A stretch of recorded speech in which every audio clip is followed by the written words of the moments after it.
engendra des fils et des filles. Tous les jours de Mahalalel furent de 895 ans, puis il mourut. Jéred, âgé de 162 ans, engendra Enoch. Jéred vécut après la naissance d'Enoch 800 ans et il engendra des fils et des filles. Tous les jours de Jéred furent de 962 ans, puis il mourut. Enoch, âgé de 75 ans, engendra Métusélah. Enoch, après la naissance de Métusélah, marcha avec Dieu 300 ans et il engendra des fils et des filles. Tous les jours d'Enoch furent de 375 ans. Enoch marcha 65 ans. Enoch marcha avec Dieu, puis il ne fut plus parce que Dieu le prit. Amen. On va s'arrêter d'abord ici. On voit au verset 24, on dit Enoch marcha avec Dieu, puis il ne fut plus parce que Dieu le prit. Waouh! C'est différent des autres, n'est-ce pas? On voit des gens qui ont vécu des longues années. 800 ans, 700 ans, 900 ans. Waouh! Que quelqu'un dise waouh! Dieu était bon à l'époque, amen. À l'époque, on vivait longtemps. On vivait encore très longtemps. Mais ce temps de cette longue vie va revenir. Amen. Donc ne vous inquiétez pas. Nous qui sommes enfants de Dieu, nous allons vivre pour l'éternité. Amen. Et nous allons aller au ciel et nous allons demeurer avec le Seigneur Jésus-Christ lui-même. Ça, c'est la promesse. Amen. Mais à l'époque, nous voyons que lorsque Adam a enfanté, la parole de Dieu nous dit, voici le livre de la postérité d'Adam. Lorsque Dieu créa l'homme, il le fit à la ressemblance de Dieu. Donc, lorsque Adam et Ève ont été créés, ils ressemblaient déjà à Dieu. Ils avaient les caractères de Dieu. Dieu est amour, Dieu est compassion, Dieu est éternel. Ils avaient cette éternité en eux. Mais c'est à cause de leur péché que la ligne de distinction s'est créée. Et ils sont morts. Amen. Et ils avaient maintenant revêtu la mort parce qu'ils avaient mangé l'arbre de la connaissance du bien et du mal. Ils n'avaient pas mangé l'arbre de la vie éternelle. S'ils avaient mangé l'arbre de la vie éternelle, ils n'allaient pas mourir. Mais parce qu'ils ont convoité l'arbre de la connaissance du bien et du mal, Dieu a dit, je vais les mettre dehors pour qu'ils ne mangent plus l'arbre de la vie éternelle. Parce que s'ils mangent cet arbre-là, c'est le chaos total. Je les envoie hors d'ici pour qu'ils aillent racheter leur propre âme. Pour qu'ils aillent assujettir la terre de laquelle ils ont été tirés. Qu'ils aillent travailler à leur salut pour qu'ils reviennent à la maison. Amen. Et là, Adam et Ève sont en train de marcher. Ils ont des enfants et ils enseignent aux enfants les bonnes voies. Le Seigneur demande un sacrifice qui lui est agréable. Le sacrifice qui est agréable, c'est qu'on puisse obéir à sa volonté. Parce que nous, quand Dieu nous a donné le commandement, nous avons péché. Et là, il nous a rachetés par son sang. Et il dit, sans effusion de sang, il n'y a pas de pardon de péché. Donc vous les enfants, voilà ce que vous allez faire. Écoutez les parents. Amen. Les enfants, écoutez les parents. Parce qu'ils sont sages. Ils ont déjà fait les erreurs que vous, vous n'avez pas besoin de faire. Amen. Quand les parents vous disent, ne mets pas la main au feu parce que ça brûle. Amen. Et parce que papa ou maman s'est déjà brûlé, ils connaissent la température du feu. Amen. Donc il faut obéir. Et là maintenant, il y a deux enfants. Caïn le plus grand et Abel le plus petit. Abel a écouté ce que les parents disaient. Il disait, moi je veux faire ce que papa et maman m'ont dit. Parce que ce qu'ils m'ont enseigné, c'est vraiment bon. Dieu nous a demandé d'offrir un sacrifice, un animal. Parce que pour nous racheter, continuellement, nous avons besoin du sang. Aujourd'hui, nous n'avons plus besoin du sang parce que Jésus-Christ est l'agneau immolé depuis la fondation du monde. Pour que nous soyons rachetés, nous n'avons plus besoin de boucs et des animaux. Amen. Et il est mort pour nous. Mais eux, à l'époque, ils avaient besoin d'être rachetés continuellement. Ils devaient offrir des sacrifices. Et ce jour-là, ils vont offrir le sacrifice. Dieu dit, Abel, tu as fait un très bon sacrifice. Caïn, tu as fait un mauvais sacrifice. Caïn se fâche, il tue son frère. Et là, il s'éloigne de la face de Dieu, il s'éloigne de la volonté de Dieu. Et il commence à avoir aussi des enfants. Donc il y a maintenant 2 générations ici. Est-ce que vous voyez ici dans la postérité d'Adam, est-ce que vous avez entendu parler de Caïn? Non. Et pourtant c'était lui le premier enfant. Ça veut dire quoi une postérité? Est-ce qu'une postérité de quelqu'un c'est juste quelqu'un qui naît et puis il devient mon enfant? Non. Nous allons le voir dans les Écritures. Amen. La postérité des enfants de Dieu est la postérité du diable. La postérité d'Adam est la postérité des fils de Dieu. Que quelqu'un dise la postérité. On va découvrir le secret de la postérité qui se retrouve dans la foi obéissante. Que quelqu'un dise la foi avec l'obéissance. Amen. La postérité veut dire un descendant, le résultat d'une union entre 2 créatures de la même espèce. Une génération, une généalogie. C'est le compte des hommes et de leurs descendants. Donc, quand on voit Maman Valérie, sa descendance, ce sont tous ses enfants. Amen. Sa descendance, ce sont ses enfants. Ce sont les contemporains, les gens qui ont vécu avant nous et qui ont suivi le même chemin que nous. Amen.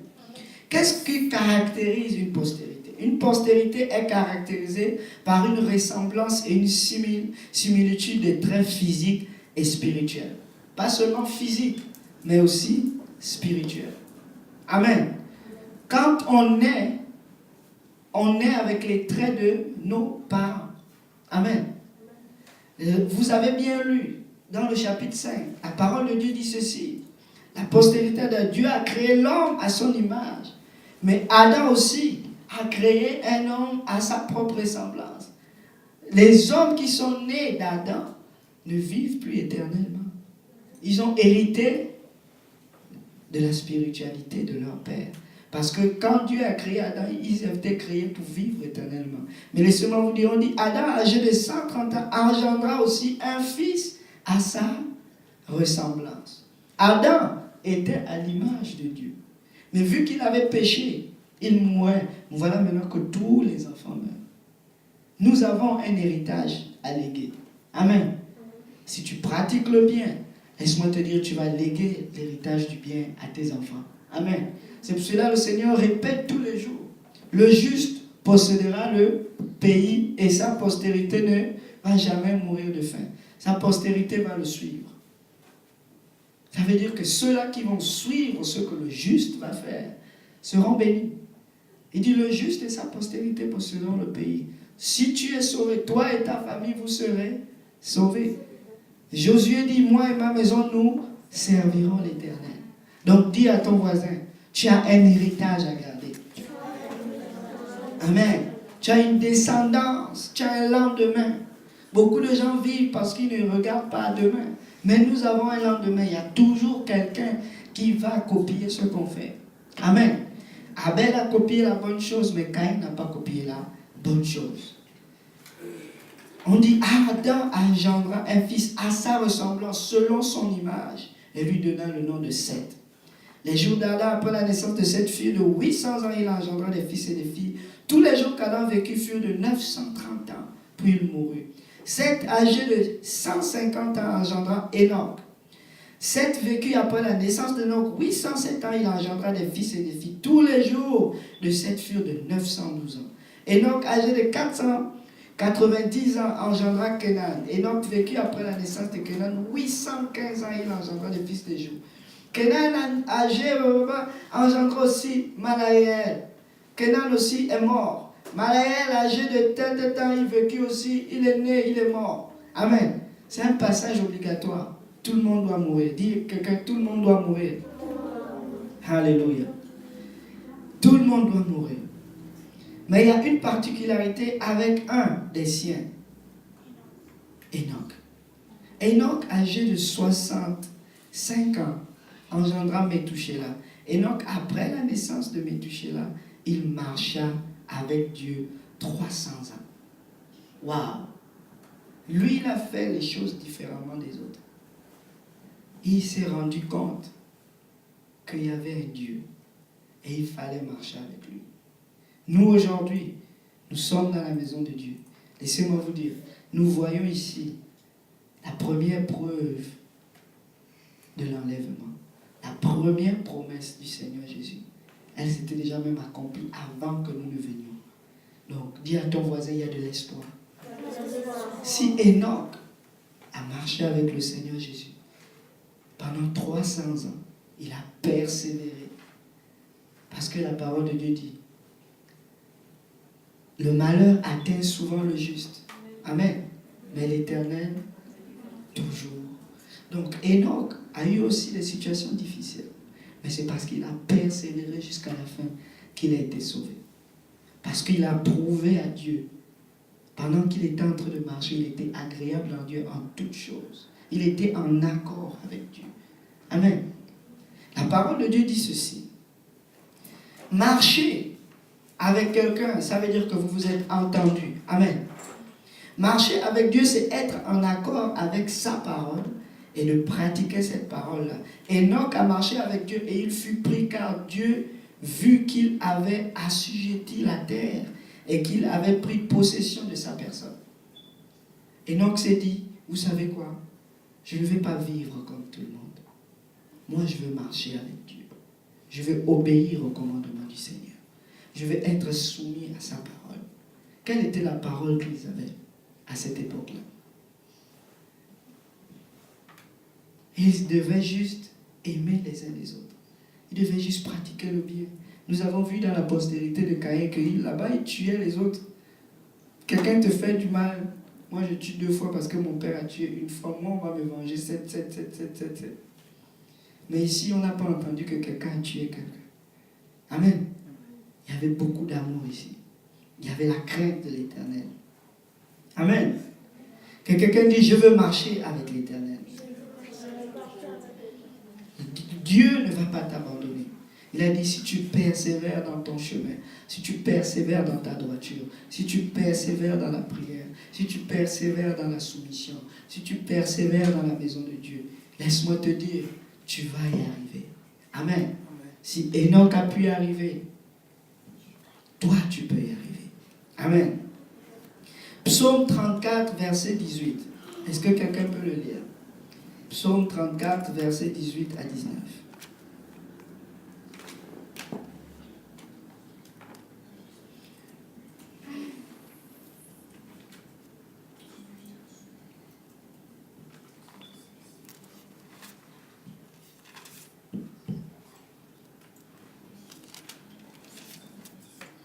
Quand les justes crient, l'Éternel entend, et il les délivre de toute leur détresse.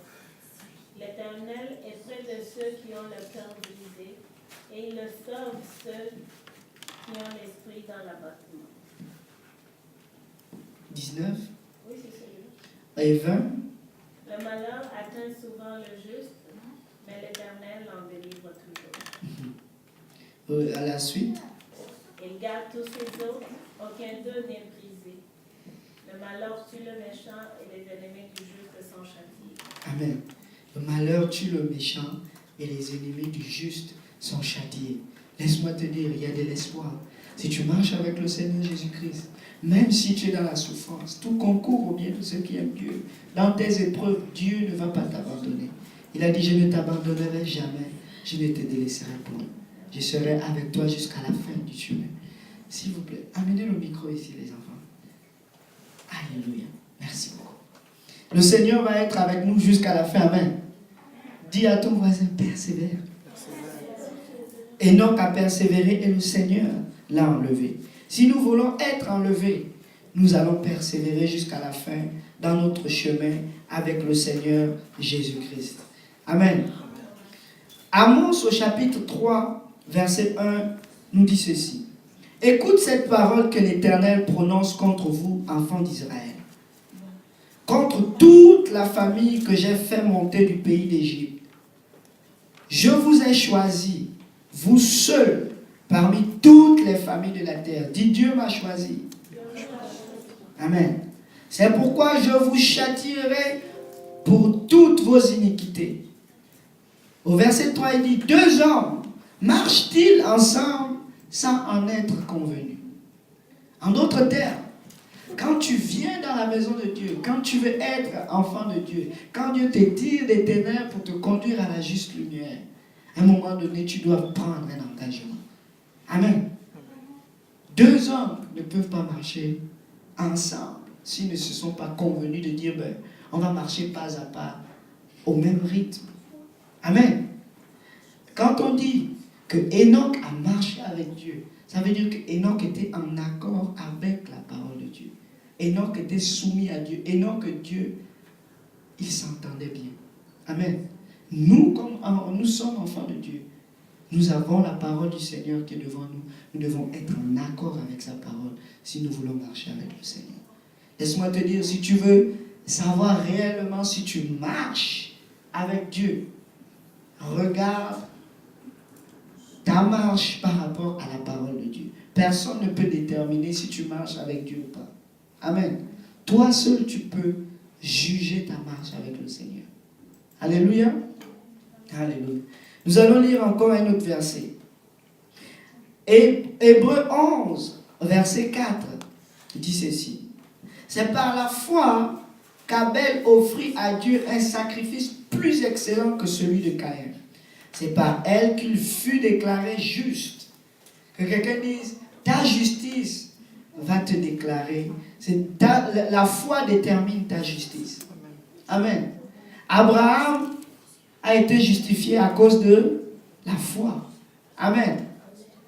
Que quelqu'un dise la foi. Nous avons besoin de la foi dans notre marche avec Dieu. C'est par elle qu'il fut déclaré juste.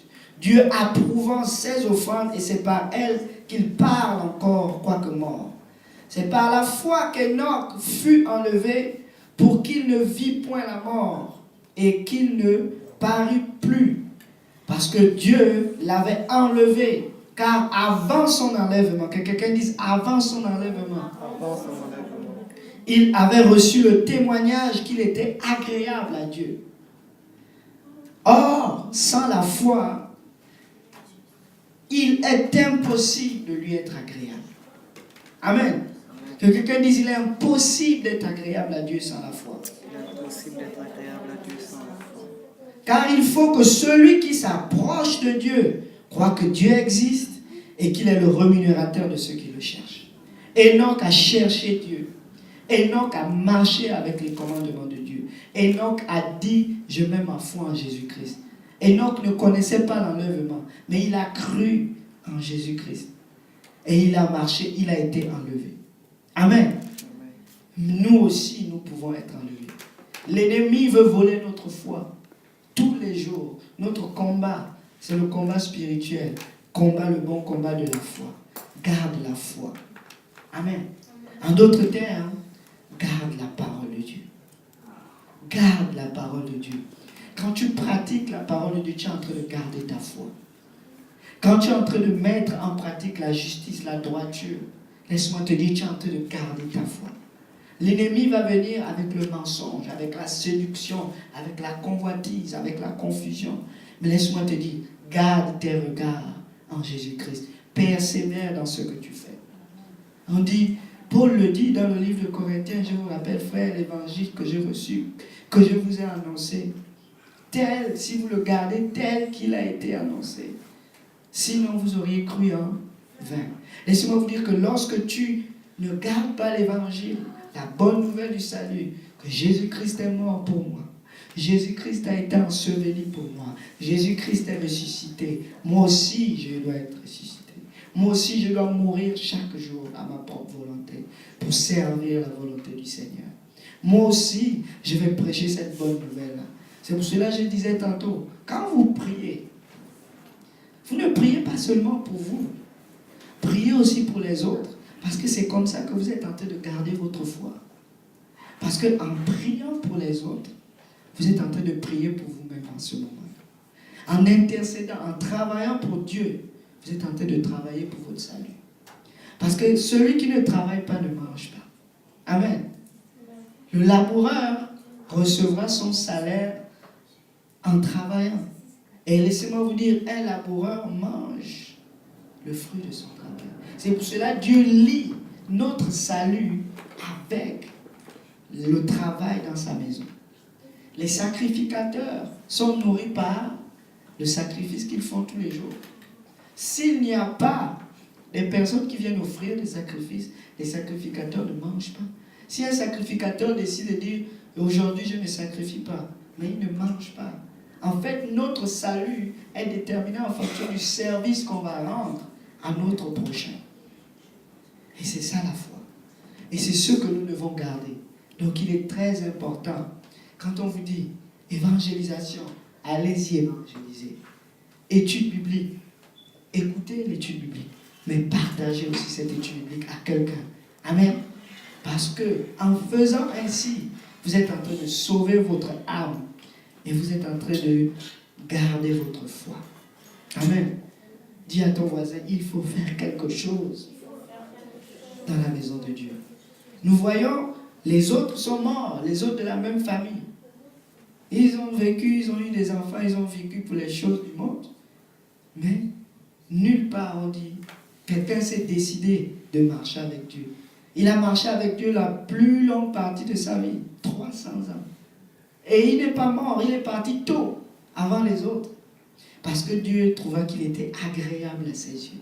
Il a vu que Enoch a gardé sa foi pendant 300 ans. Si Enoch a réussi à garder la foi pendant 300 ans, ça veut dire qu'il va garder la foi pour plus longtemps.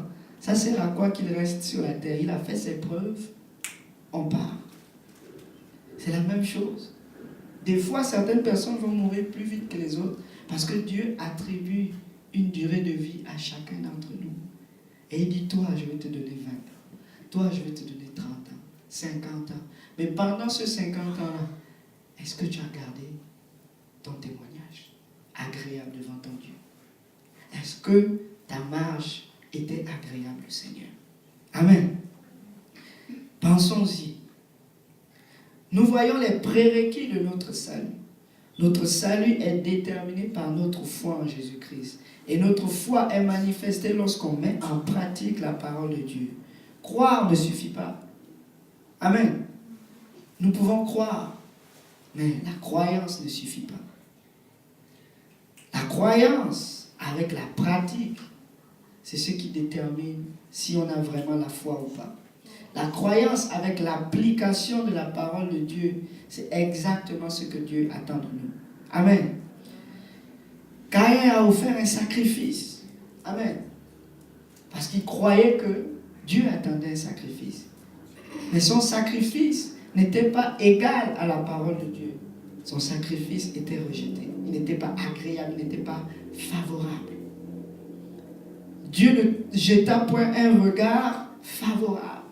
Ça veut dire que si tu lis la parole de Dieu, tu crois que ce que Dieu dit est bon, fais ce que Dieu dit, ne fais pas autre chose.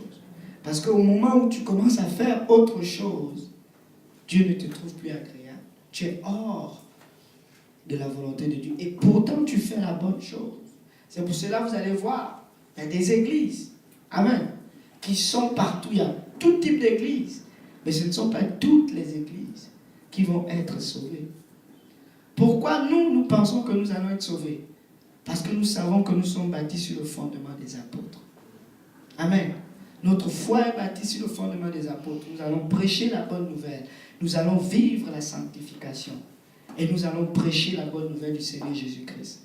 Nous allons commander le salut au nom de Jésus. Nous allons intercéder et prier. C'est pour cela que nous croyons fermement à notre salut. Moi, je veux m'accrocher à quelque chose qui est vrai. Amen. Si c'est écrit, je vais le faire. Si ce n'est pas écrit, je ne le fais pas. C'est tout simple. Si c'est écrit, je le fais. Si ce n'est pas écrit, c'est pour cela que Dieu met le témoignage de 2 ou 3. Au témoignage de 2 ou 3, que toute vérité soit établie. Amen. Alléluia. On va lire le livre de Jacques au chapitre 2, au verset 14. Jacques, c'est un livre très très puissant. Il parle beaucoup de la foi. Il dit ceci. Mes frères, que sert-il à quelqu'un de dire qu'il a la foi s'il n'a pas les œuvres? Amen. Dis à ton voisin, tu as besoin des œuvres pour manifester ta foi. La foi peut-elle le sauver? Il dit, La foi, ta croyance ne te sauve pas si tu ne mets pas cela en pratique. Si un frère, il prend un exemple, si un frère ou une sœur sont nus et manquent de la nourriture de chaque jour, et que l'un d'entre vous leur dise, allez en paix, chauffez-vous et rassasiez-vous par la foi, et que vous ne leur donniez pas ce qui est nécessaire au corps, à quoi cela sert-il? Il en est ainsi de la foi. Si elle n'a pas les œuvres, elle est morte en elle-même. Mais quelqu'un dira, toi, tu as la foi, et moi, j'ai les œuvres. Montre-moi ta foi sans les œuvres, et moi je te montrerai la foi par mes œuvres. Amen. En d'autres termes, si tu veux montrer la foi, il faut que tu aies les œuvres qui justifient ta foi. Est-ce que c'est toutes les œuvres qui justifient notre foi? Non. Le sacrifice de Caïn était aussi un bon sacrifice, comme je l'ai dit tantôt. Mais ce n'était pas un sacrifice de foi. Par contre, le sacrifice d'Abel était un sacrifice fait dans la foi. Pourquoi? La différence, c'était la foi obéissante. Lui, il a obéi. Le sacrifice que Saül a fait, en prenant les taureaux, en les tuant, en prenant la bonne partie, il dit, j'ai fait la volonté de ton Dieu. Je suis allé détruire cette ville. Maintenant, on a pris le bon bélier et on a offert ça en sacrifice devant l'Éternel. C'est une bonne chose, n'est-ce pas? Que le roi Saül a fait. Mais Samuel lui dit, non, tu n'as pas fait la bonne chose. Je préfère l'obéissance. Vaut mieux que les sacrifices. La soumission à la parole de Dieu vaut mieux que tous les sacrifices. Le Seigneur le dit dans le livre de Zacharie. Vos jeûnes du premier mois, du deuxième mois, du troisième mois sont devant moi.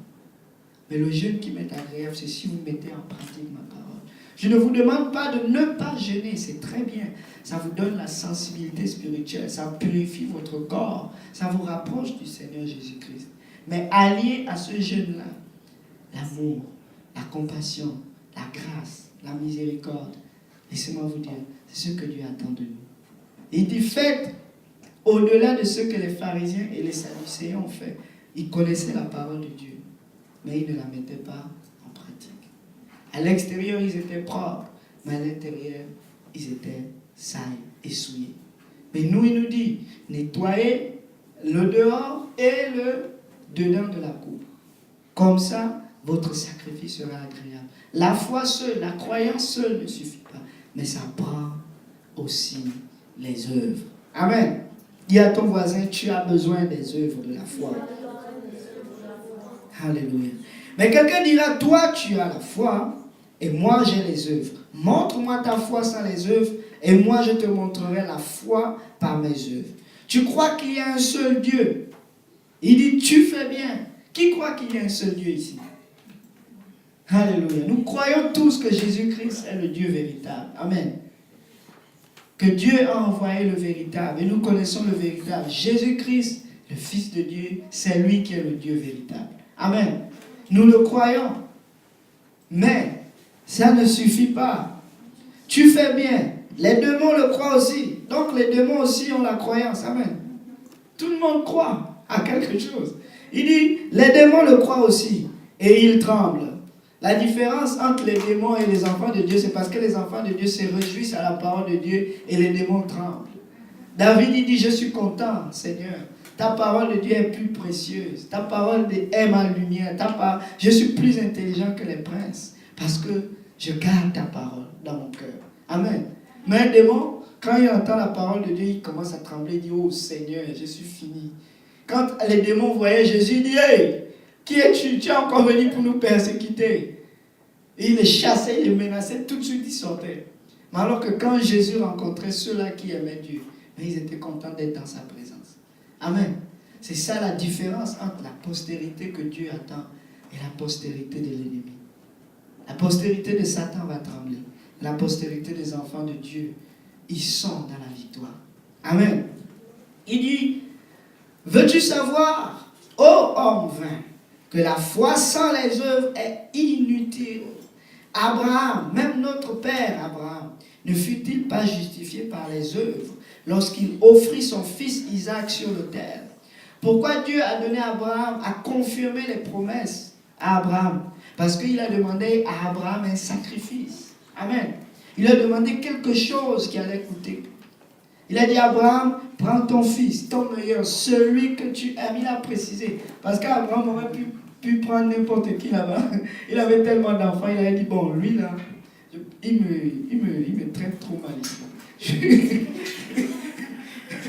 Ça va être un bon sacrifice. Je vais l'amener. Comme ça, on va régler cette affaire. Mais Dieu a dit, non, mon ami. Exactement, un sacrifice, le choix. Caïn a choisi. Il a dit, moi là, ça ne doit pas me coûter. Nous travaillons déjà pour manger. Donc si je donne ce que je travaille pour ma nourriture personnelle, tout va bien aller. Dieu va être content. Abel a fait 2 emplois. Il devait travailler pour se nourrir. Et il devait aussi travailler pour préparer ces brebis-là. Il était berger. Être berger, c'était son emploi. Mais il était berger. On se demande, mais il était pasteur. Un pasteur qui ne mange pas les brebis. Un pasteur qui n'a pas de salaire. C'est quoi son problème? Pourquoi il s'occupe des moutons? Parce qu'il voulait être prêt à servir le Seigneur. C'est pour cela qu'on dit l'offrande d'Abel est une offrande excellente. Et c'est son offrande qui parle jusqu'aujourd'hui. Parce qu'il a offert quelque chose à Dieu, qui lui a coûté quelque chose. David a dit, je n'offrirai rien à Dieu qui ne m'ait coûté. Je vais payer le prix. Abraham aussi avait cette mentalité-là. Quand il voulait enterrer sa femme, il a demandé le terrain, il a dit, je vais payer. Combien ça coûte? Je ne vais pas offrir à mon Dieu quelque chose qui ne me coûte pas. Amen. Dis à ton voisin, ça doit te coûter quelque chose. Amen. Ça doit te coûter quelque chose de servir Dieu. Si tu es à un endroit où tu es trop à l'aise, tu n'es pas au bon endroit. Il faut que tu te poses, Seigneur, est-ce que vraiment là, je suis au bon endroit avec toi? David avait reçu toutes les bénédictions de l'Éternel. Mais il se pose la question, il dit, mon Dieu vit dans des tentes.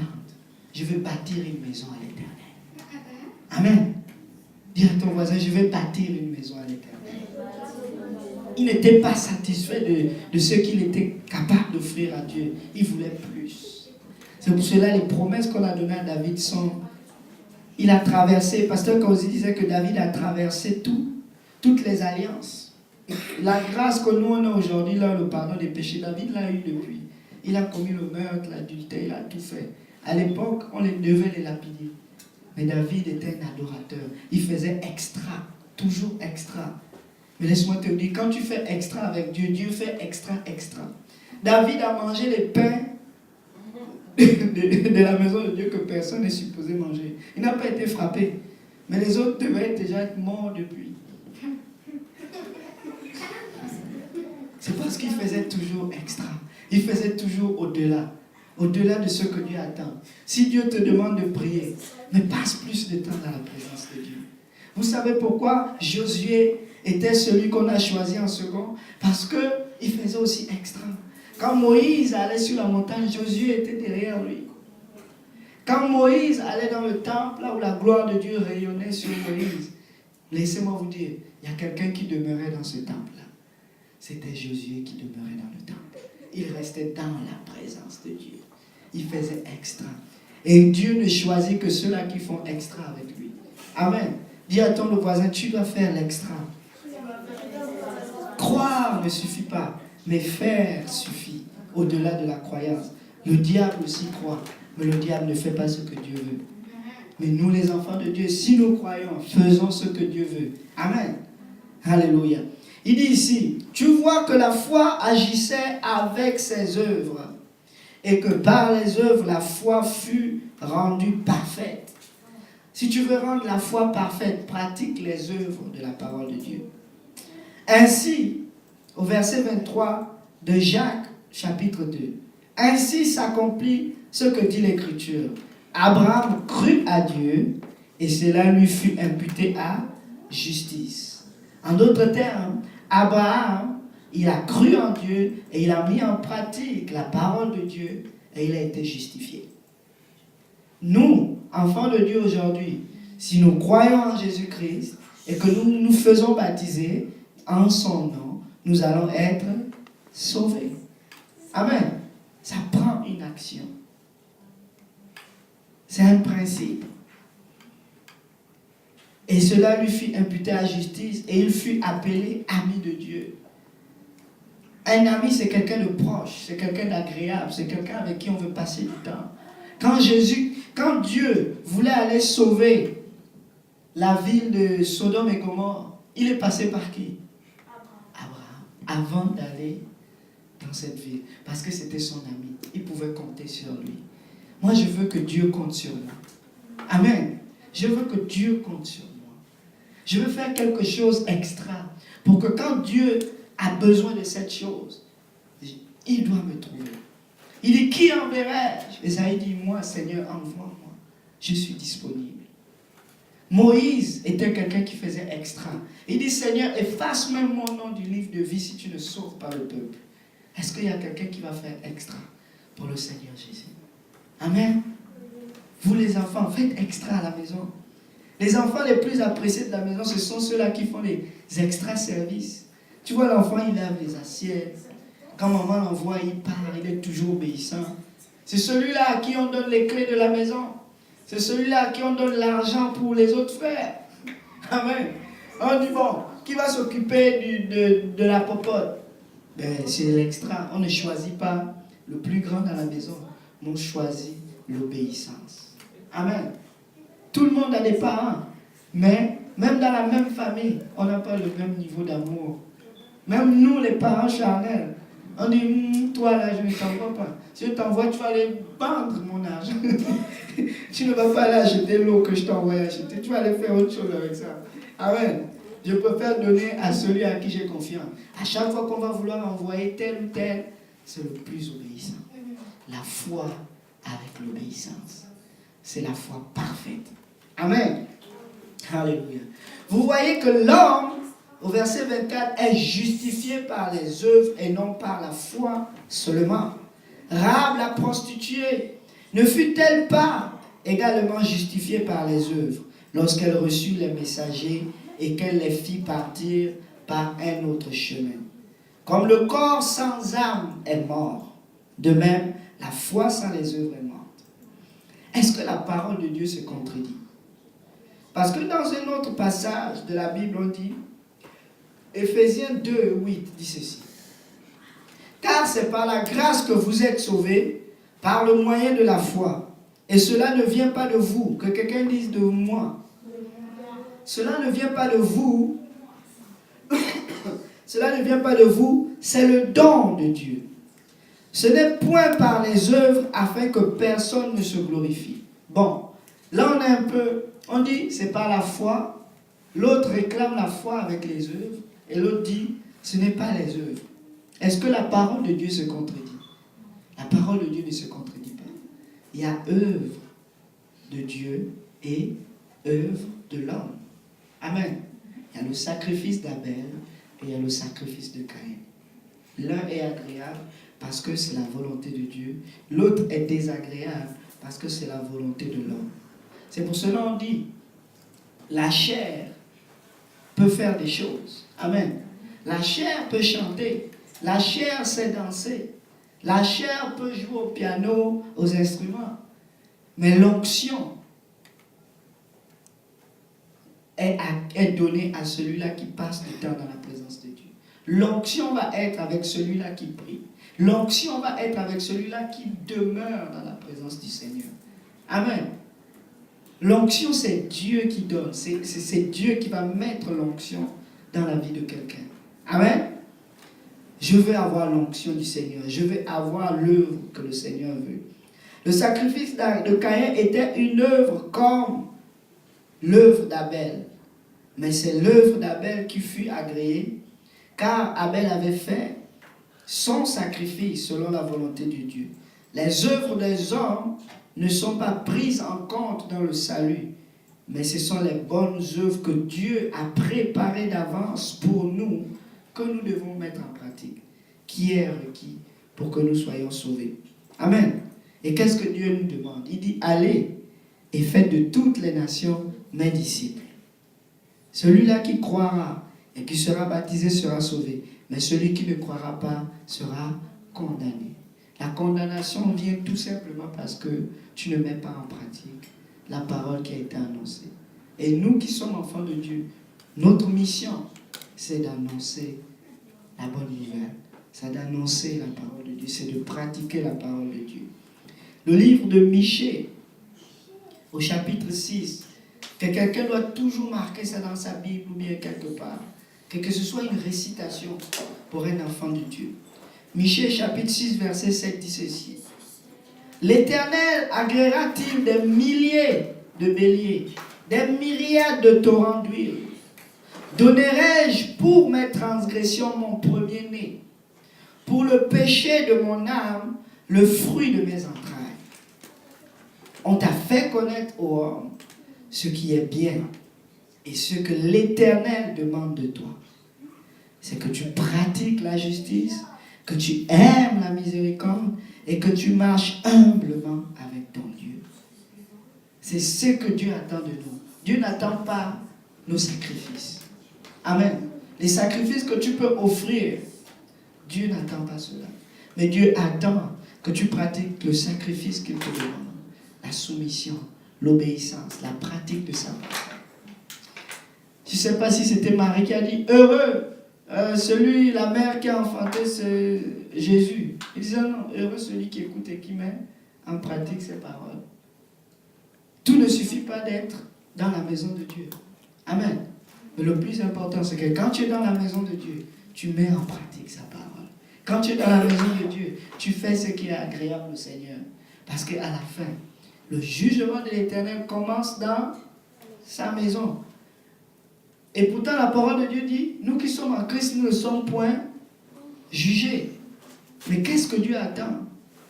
Il va venir chercher quoi dans sa maison?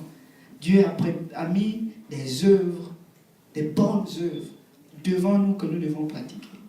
Chaque jour, c'est le test de notre foi. Tous les jours, nous combattons le combat de notre foi. Tu vas te retrouver dans une situation là où tu vas mentir ou dire la vérité. Tu vas te retrouver dans une situation où tu dois refuser l'argent pour choisir la volonté de Dieu.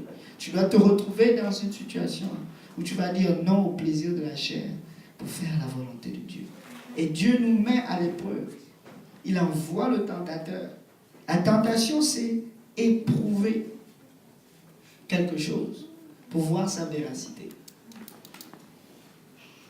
Si Dieu veut savoir que tu es vrai, il faut que tu réussisses le test. Amen. C'est pour cela que nous avons des tests, nous avons des tribulations, nous avons des épreuves. Ces épreuves sont là pour fortifier notre foi, c'est pour bâtir notre foi. La foi, c'est ce que Dieu attend de nous. Mais la foi avec l'obéissance. Amen. Alléluia. La deuxième chose la plus importante, comme je l'ai mentionné, avec la foi, c'est la parole de Dieu. De mettre en pratique la parole de Dieu. Donc, on va continuer à lire notre livre de Genèse. On est déjà à la fin. Que quelqu'un dise au verset 28. Genèse, chapitre 5, verset 28.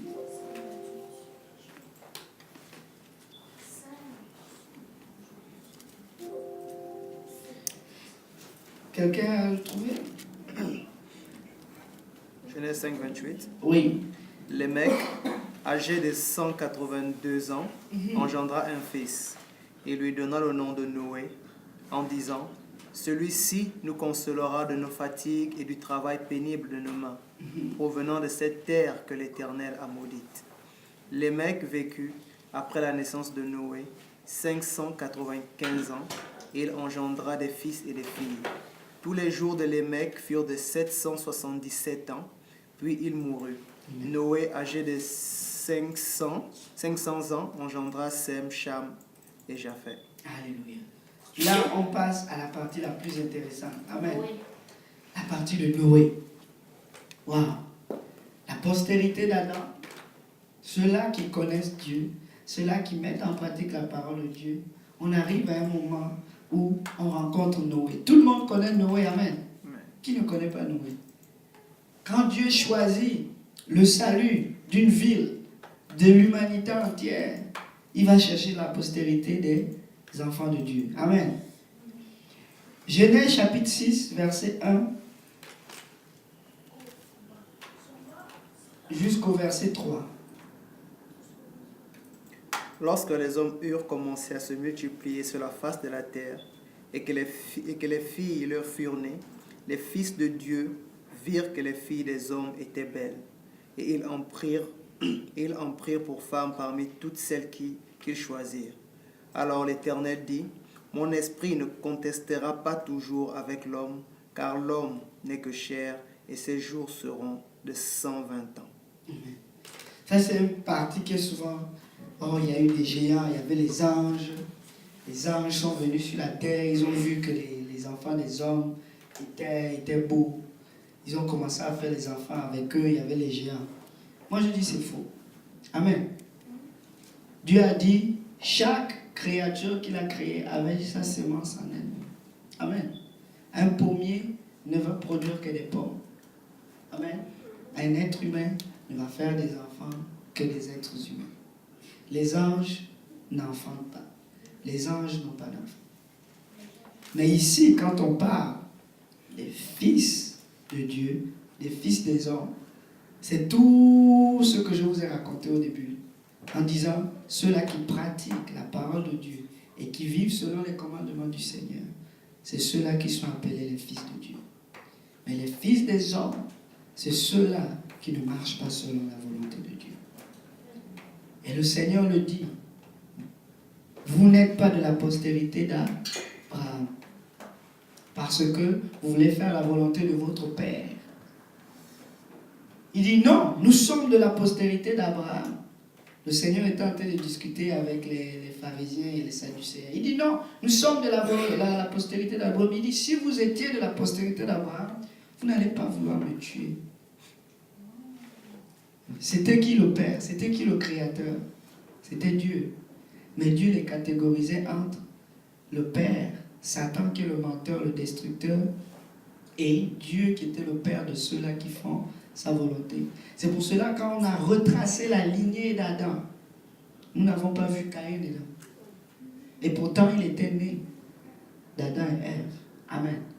Et quand vous retracez la postérité de Jésus-Christ jusqu'au Seigneur Jésus-Christ, on dit Jésus, fils de Manana, fils de Yah, fils de Noé, fils de tel, fils d'Abraham, fils d'Isaac, fils de Lémec, fils de Métouchéla, fils d'Enoch, fils de Seth, fils d'Adam, fils de Dieu. Il les a retracés jusqu'à Dieu. Et Jésus est le second Adam. Amen. Mais les autres, on ne les a pas mis dans cette lignée-là. Pourquoi? Ce sont les fils des hommes. Il n'y avait pas seulement ces gens sur la face de la terre. Il y avait aussi beaucoup d'autres créatures sur la face de la terre. Beaucoup d'autres générations sont passées. Mais c'est seulement les générations de ceux-là qui ont fait alliance avec le Dieu très haut. Ceux-là qui ont décidé de marcher avec le Seigneur Jésus-Christ, qui sont inscrits dans le livre de vie. C'est pour cela quand on dit les fils de Dieu, virent que les filles des hommes étaient belles et ils en prirent pour femmes. C'est pour cela que la parole de Dieu nous dit, qu'y a-t-il entre la lumière et les ténèbres? Ne vous alliez pas avec un joug étranger. Parce que qui se ressemble, ça semble. C'est pour cela, oui, maman Thérèse. Autrement dit, c'est la postérité de Caïn qui est allée. Non. Et c'est nous. C'est la postérité de Seth qui est allée épouser les filles de Caïn, disons, Oui. la postérité de C'est Caïn. nous, c'est toujours nous qui allons dehors. Ce n'est pas toujours les chrétiens qui vont chercher. Les autres, ils ne cherchent pas. Ils sont déjà bien là où ils sont. C'est toujours les enfants de Dieu qui se cherchent. La postérité. Parce que c'est quand ce mélange s'est fait que le chaos a commencé.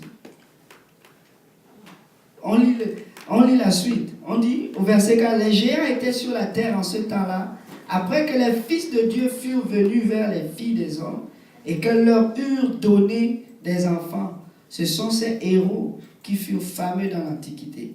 L'Éternel vit que la méchanceté des hommes était grande sur la terre et que toutes les pensées de leur cœur se portaient chaque jour uniquement vers le mal.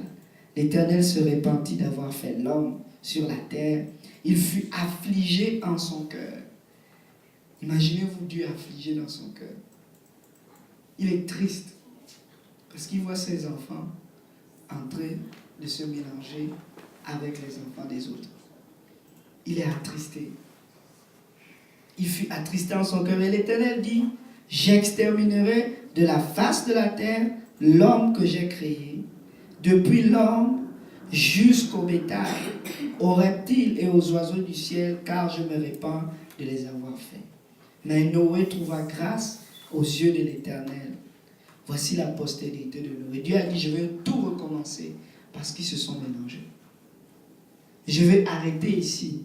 Dieu a diminué l'espérance de vie des hommes. Avant, ils vivaient longtemps, n'est-ce pas? Ils vivaient 100, 200, 300. Après, Dieu a dit, moi, je ne vais plus me mélanger avec eux. C'est pour cela, quand vous voyez dans la parole de Dieu, si vous lisez le livre d'Ézéchiel et de Zacharie, on est en train d'expliquer, l'Esprit de l'Éternel va quitter le temple, vu que le peuple ne fait que se souiller. Il va quitter le parvis, le lieu très saint. Il va se mettre à l'écart. Du lieu très saint, il va se mettre à la porte. De la porte, il va partir. Et ensuite, la captivité à Babylone. Quand il y a un prophète, quand il y a un juge, Dieu est avec le juge. Mais quand le juge meurt, le peuple retourne faire ce qu'il fait. Parce qu'ils sont mélangés. Ça, c'est une forte leçon pour nous. Peuple de Dieu, nous sommes dans un combat. Si nous essayons de nous mélanger et de faire ce que les autres qui sont dans le monde font, Dieu ne va pas agréer cela.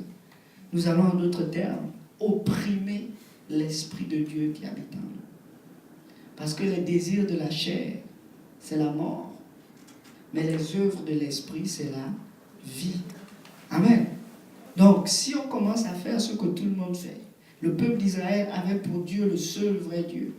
Ils ont dit, nous voulons être comme les autres nations qui ont un Dieu à leur tête.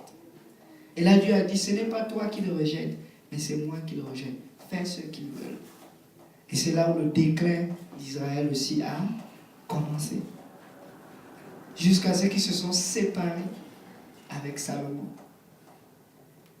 Tout ça, toujours à cause du fait que les fils de Dieu, les enfants de la promesse, les enfants qui marchent dans la volonté de Dieu, ceux-là qui sont appelés par Jésus-Christ, commencent à regarder le monde dehors. C'est pour cela que le Seigneur dit, étroit est le chemin qui mène vers la vie éternelle, mais grand et large est le chemin qui mène vers la perdition. Parce que c'est facile, c'est beau. Ils virent qu'ils étaient beaux. On a ramené la même convoitise des yeux. Et c'est la convoitise qui a fait tomber les fils de Dieu. Faisons attention à la convoitise. Amen. Tout ce qui est beau n'est pas or. Amen. Il y a du faux dedans. Il y a du faux. Toutes les églises ne sont pas l'église de Dieu. Amen. Si tu veux reconnaître l'église du Seigneur Jésus, est-ce que cette église met en pratique la parole de Dieu? Est-ce que cette église proclame le nom de Jésus-Christ? Parce que l'esprit de l'antéchrist, c'est anti-Jésus-Christ. Antéchrist. Amen. Mais nous allons tenir ferme. Si Enoch a été enlevé, c'est parce qu'il était en accord avec le Seigneur. Nous allons être en accord avec le Seigneur. La foi d'Enoch l'a sauvé. Notre foi en Jésus-Christ va nous sauver. Amen. Nous voulons être enlevés. Qui veut être enlevé? Alléluia. Si nous voulons être enlevés, nous connaissons le remède. Amen. Amen. Le remède, c'est la foi avec l'obéissance. Amen. La foi avec l'obéissance. Nous allons parler après la postérité du juste sauvé, Noé. Ça va être notre prochaine étude biblique. Est-ce que quelqu'un a des questions pour cette partie?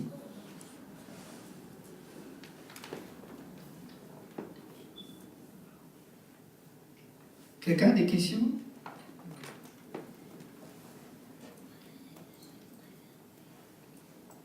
si on te pose la question de quelle postérité es-tu, je suis de la postérité d'Abraham. De quel Abraham? Le vrai Abraham qui a pratiqué la justice. Amen. Parce que beaucoup peuvent se dire être de la postérité d'Abraham, mais les œuvres qu'ils font ne témoignent pas de leur postérité. Amen. C'est pas parce que Dieu nous a tous créés que nous allons tous être sauvés. Amen. Ceux-là qui vont être sauvés, c'est ceux-là qui vont mettre en pratique la parole de Dieu. Alléluia. Alléluia.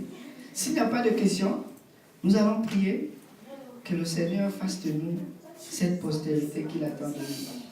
Que les œuvres qu'il a mises devant nous, nous puissions les mettre en pratique. Amen. Alléluia. Prions tous ensemble. Éternel des armées, Seigneur Jésus. Papa, nous te remercions encore pour ta parole, Seigneur. Papa, nous prions que cette parole trouve une grande place dans nos cœurs, Papa, et qu'elle puisse produire en nous le germe, Papa, du salut. Seigneur Jésus, nous prions, Papa, que tu réveilles notre esprit, que tu réveilles nos pensées, que tu réveilles nos cœurs, Papa. Que tu nous permettes, Papa, de séparer, Papa, du monde, Seigneur. Que tu nous permettes de nous séparer, Papa, des choses de la terre. Que tu nous permettes de nous éloigner, Papa, des habitudes mondaines. Papa, aide-nous à changer notre attitude envers toi. Aide-nous à changer notre façon de voir les choses. Papa, permets-nous, Papa, de produire, Papa, le fruit digne de notre foi, Seigneur. Permets-nous de pratiquer tes œuvres, Papa. Donne-nous la force, Père éternel, de combattre le bon combat de la foi, Seigneur. Permets-nous de mettre en pratique ta parole chaque jour de nos vies, Seigneur. Inscris ta parole sur les lois de nos cœurs, sur les tables de nos cœurs, Seigneur. Enlève la pierre de nos cœurs et donne-nous un cœur compatissant. Donne-nous un cœur miséricordieux. Donne-nous un cœur qui pratique ta parole, un cœur qui aime ta parole, Seigneur Jésus. Sans toi, nous ne sommes rien. Sans toi, nous ne pouvons rien, Seigneur Jésus. Papa, sans toi, Père éternel, nous sommes loin de ta face, loin de ta volonté, Seigneur. Nous voulons faire partie de ta postérité, Seigneur. Nous voulons faire partie de cette postérité qui retient la promesse, Seigneur. Oh, aide-nous à marcher avec toi. Aide-nous alors d'être en accord avec ta parole, Seigneur. Nous voulons mettre en pratique ta parole. Nous voulons saisir ta parole dans nos cœurs. Nous voulons lire ta parole chaque jour. Nous voulons la méditer jour et nuit. Ta parole est notre lumière. Ta parole est notre pain de vie, Seigneur. Permets-nous de ne pas manger seulement le pain de la terre, Seigneur, mais de manger aussi le pain de vie que tu es, Papa. Tu es cette bonne parole, Seigneur. Aide-nous, Papa. Aide-nous à être soumis à cette parole. Aide-nous à être obéissants, Papa. Aide-nous à manifester notre amour envers toi, Papa, en faisant ce qui te plaît, Seigneur. Oh, Papa, nous prions encore que tu nous bénisses aujourd'hui, Seigneur. Que tu nous sanctifies aujourd'hui par ta parole, Seigneur. Que tu nous ramènes à la maison en toute sécurité, Seigneur. Que ton sang nous lave, Éternel des armées. Que ton sang nous purifie encore aujourd'hui. Éloigne-nous de toute souillure, Papa, de la chair. Permets-nous de fixer nos regards vers toi et toi seul encore, Seigneur. N'oublie pas d'ouvrir les écluses des cieux, Papa, et de déverser ta grâce et ta miséricorde sur nous. Papa, fortifie notre foi. Papa, fortifie notre foi encore, Seigneur. Nous prions que tu bénisses encore, Papa, ce repas que nous allons partager, Papa, dans la fraternité de ton Saint-Nom. Nous prions, Papa, que tu le sanctifies et qu'il puisse nous donner de la force, Papa, et que nous puissions, Père éternel, revenir encore, Papa, un autre jour en ce lieu. Fortifie-nous, Éternel des armées. Fortifie-nous, Seigneur. Que tout le monde dise au nom de Jésus. Au nom de Jésus. Est-ce qu'on peut battre encore les mains comme ça?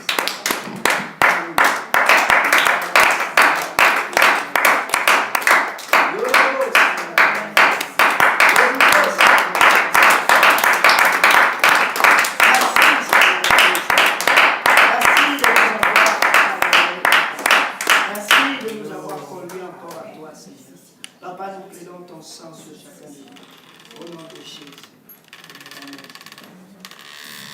Donc, notre programme est